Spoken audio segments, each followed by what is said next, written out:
Hi everyone, my name is Arturo Bobea. I am a Spanish interpreter. I am certified through the AOPC to work with the courts in Pennsylvania, and I am also certified through CCHI to work as a healthcare certified interpreter.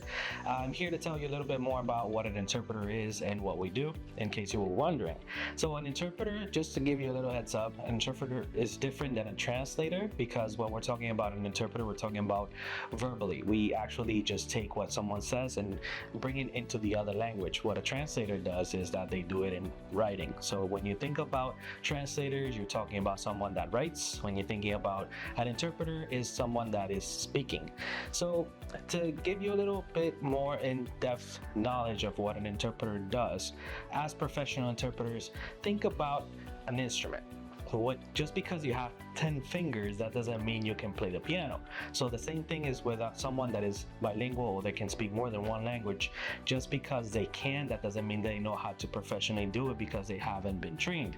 Now, that doesn't mean that if there's a situation, they could potentially play some notes, which is what happens when someone is not necessarily trained. Sometimes we do interpret for our parents, we interpret for our friends, but that doesn't necessarily mean that we're doing it in a professional way with the standards and protocols that have been nationally accepted in the US.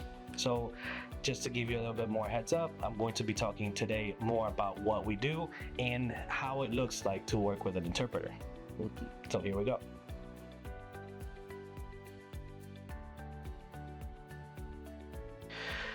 One thing that a professional interpreter will not do is try to interrupt or interject. We're trying to get as much information as we can handle to provide it in the other language. Why? Because we don't know what piece of information anybody's looking for. So as an interpreter, we are trained to be unbiased and just repeat everything that is being said. For keys of information or key pieces of information are handed from one place to the next. So for example, imagine in an encounter where you're with a patient. If the patient is giving clues of where the symptoms might come from, if the interpreter decides to interject because the information is the interpreter believes that the information is irrelevant, then obviously it's going to stop the correct flow of the conversation, and probably you're not going to get the details that you need to treat that patient. So for that reason, professional interpreters are just trained to handle as much information as they can, but when it's getting too much, then that's when we will interject and just ask the speaker to keep the sentences short, but we will not omit anything that is being said. That is part of our job.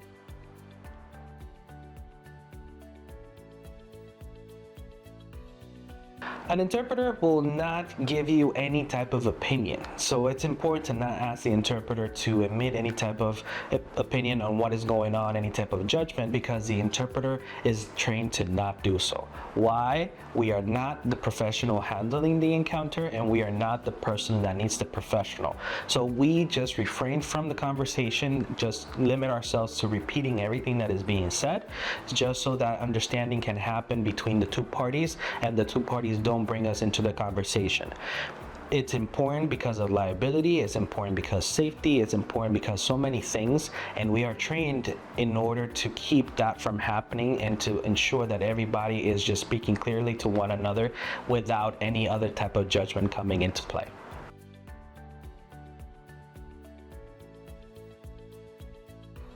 An interpreter will avoid at any cost building any type of rapport with any patient or any provider. Why? The reason is very, very simple. Everything that is being said is confidential. However, in a healthcare encounter, if someone builds a rapport with someone else, they might feel a little bit embarrassed to bring some things up, or they might feel a little bit more entitled with you and try to have side conversations. So there are things or situations in which the interpreter might be compromised. So that's why a professional interpreter just tries to remain separate from every conversation that is happening. Usually the interpreter will be seen far away from a patient or a provider and just waiting for the time when they're called in order to interpret. As a rule of thumb, if an interpreter is just for one more person, that means that there's no interpretation being done. So the interpreter will try not to remain just with one person in the room. That is important to keep in mind.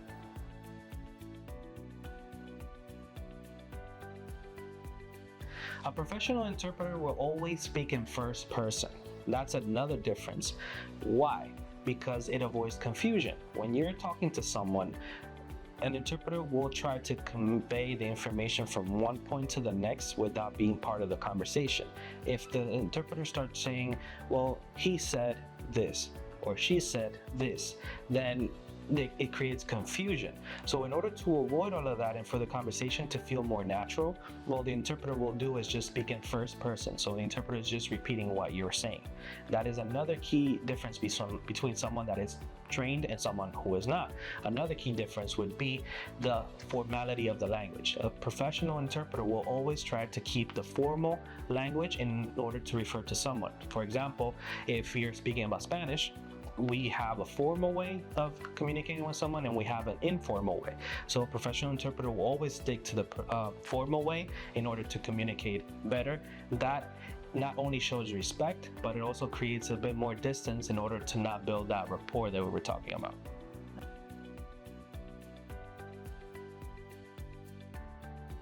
Another key feature of someone that has been trained and someone who has not been trained is called what we call a pre-session. When we do a pre-session, is basically laying the laws of the land, basically saying, okay, this is what's going to happen in this encounter. That makes it easier for everybody to understand what's going to happen and for things not to feel too intrusive. So for example, an interpreter with a pre-session would basically tell you, everything that is said will be interpreted, everything you say remains confidential, and please remember to speak to one another. Usually an interpreter that has been trained to do that makes the conversation run a little smoother. So you will see that there is a little bit of an encounter before when you're going to start the session, but you will be able to understand because the interpreter will come to you and let you know as well what just happened, because we just keep everybody in the loop, and that's one way to do so. We just let you know what's going to happen so that everybody feels more comfortable during the encounter.